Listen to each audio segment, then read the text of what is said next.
Trillions and trillions will flow into blockchains like Stellar XLM. I keep telling you, this is part 3 of the Stellar XLM gold standard ISO 200-2022.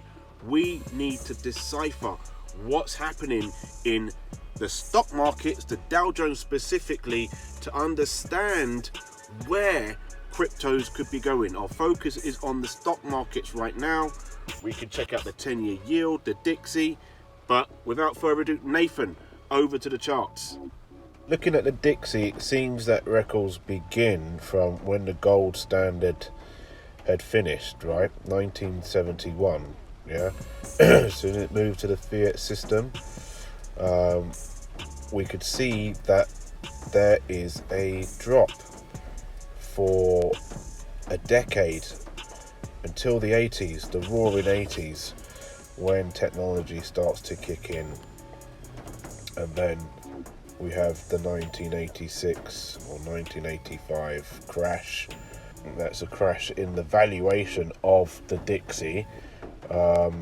This must have been something to do with monetary policy.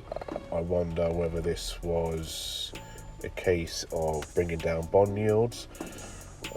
Actually, let's jump over to 1985. Yeah, let's jump over to the 10-year yield and see what happened in the 1980s. If we've got the data, let's have a look. 1980, 1981, 1985. So yeah, you can see the yields coming down. Yeah, nicely, right down from there. Let's jump over to the US 10, which is the bonds, right, the premium bonds, and have a look at 1980s. Yeah, were they getting brought up at this point in time? Oh, do we not have the data for that? We don't have the data for it, but you can bet your bottom dollar that during that period of time, the bonds were getting brought up. So you'll see some upticks. It's like 25 years of data there, really, that we're missing.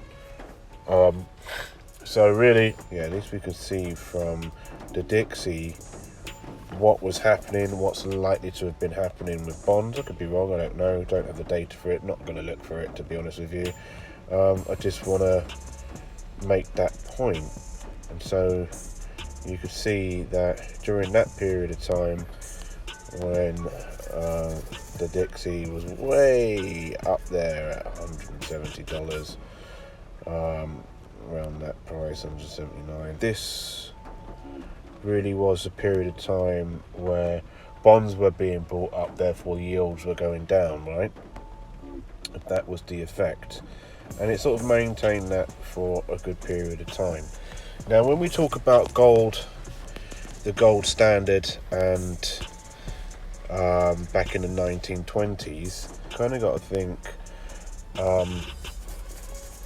what do you trust? Because the economists at the time were talking about 1930s, that is, when we had the crash in the stock market. They were talking about moving to the gold standard was the cause of the Great Depression. Whereas, others would say that it was because of bad monetary policy, easy money. And obviously, if you've got easy money and it's not being paid back, then there's no real value in it, is there? I'd imagine that you would have had high inflation with that sort of monetary policy, sort of like what we got now. And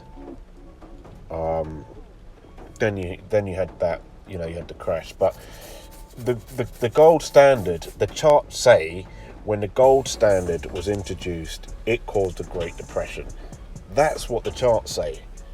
Whether or not that's the case, I don't know. I'm not an economist. But if I was to just go by what the charts say, I would have said that moving to the gold standard caused a crash. But fundamentally, if you move to a gold standard, Okay, you're backing your currency with a tangible asset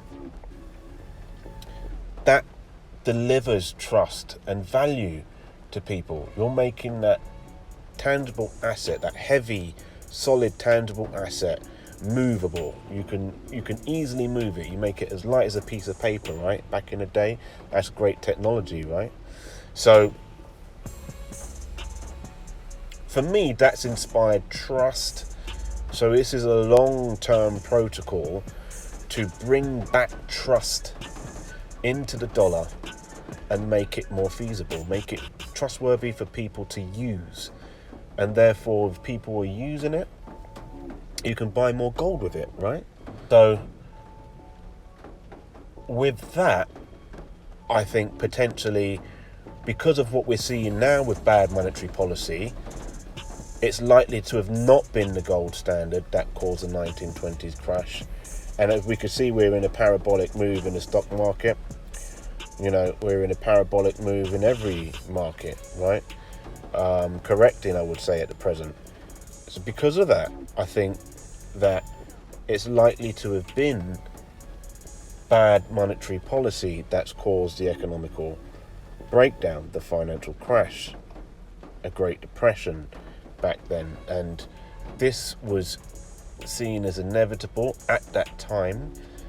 Therefore, the key was to move to a better standard, to inspire trust in the dollar so that people keep using it and the country can still build, right? The country can survive through the times of austerity.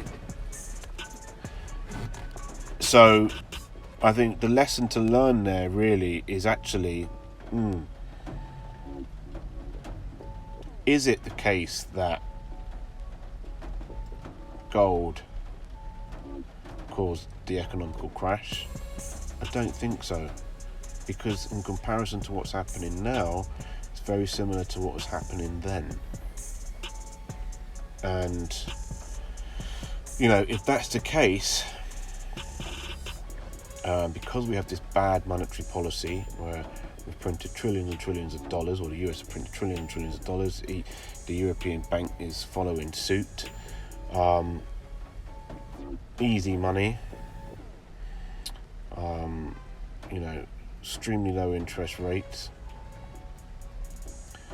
You know, it's not actually inspiring confidence. Okay, that's brilliant. That's brilliant. Thanks again for that, Nathan. So yeah, the gold standard. I can't say that it was, I'm not an economist. You know, I can't say that it was a gold standard that caused the 1920s, 1930s crash. I don't think it was. I think it was bad monetary policy. And I think we're going through the same thing now. So we are definitely approaching the bubble, but I think when things flip over and move into the new financial system, then trillions will flow into blockchains like Stellar XLM. In any case, I'm Nathan, aka Nathan of Zion. Smash the Zion coin up there and check out the next video, part 4 on the Stellar XLM gold standard. Quadrillions will move into the new financial system. Have a great day. Take care now.